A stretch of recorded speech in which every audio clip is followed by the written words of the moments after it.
Happy lunchtime, everybody. Welcome to our final day. Again, our final lunch that we're doing. And we are in Hebrews chapter 11 for lunch today. And I'm going to be real with you guys. I'm going to go through basically the entire chapter for lunch today because this is one of the greatest chapters in the entire Bible.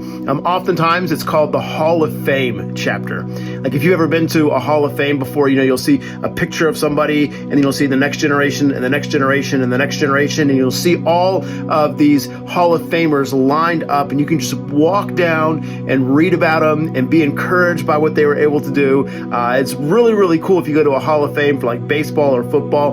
This is the Bible Hall of Fame. Now, we know Jesus is obviously the superhero of everything, but the people that are in here, they're a great example for us on how we should behave. So Hebrews chapter 11, I'm not going to put the verse up for all of these, but I want you to understand kind of what's happening. We'll start it off with verse 1 where it says, "Now faith is the assurance of things hoped for, the conviction of things not seen." So faith is being able to believe in something as if it already is, although you have not seen it yet.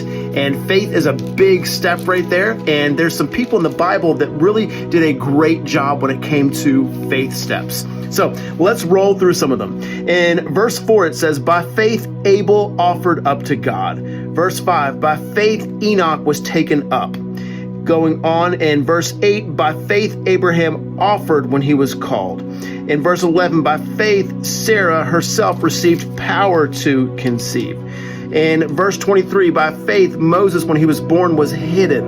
In verse 27, "By faith he left Egypt."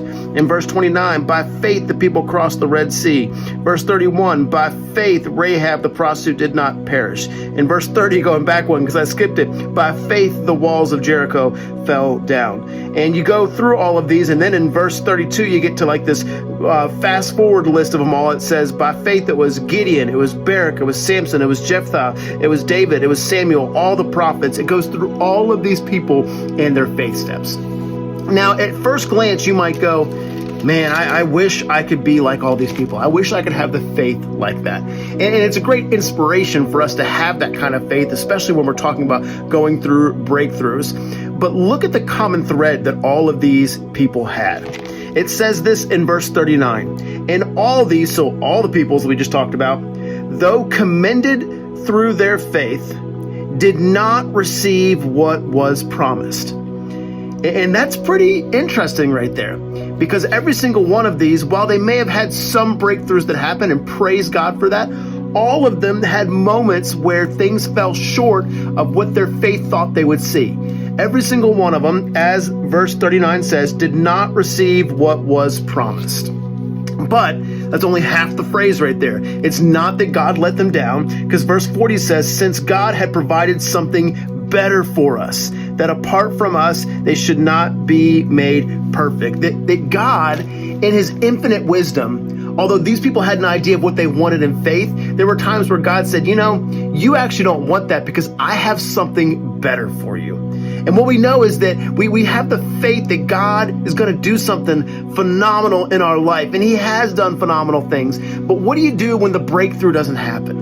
What do you do when the struggle keeps on going on? You recognize that if God hasn't brought you through that, it's because he has something better for you. It's kind of like the statement that Daniel said back in the Old Testament, that our God can, he will, and even if he doesn't. It's this idea that God, it's not that he's not able to do it, is that he's just got something better lined up. And so as you're navigating through the breakthroughs, and I believe you're going to get your breakthrough, know that God still has greater things on the other side. And that could be on the other side of the season, that could be on the other side of eternity. But we have a God who is faithful to deliver on his promises. And his promises are that he will never leave you, he will never ever forsake you, and he is going to bring you through into this next season.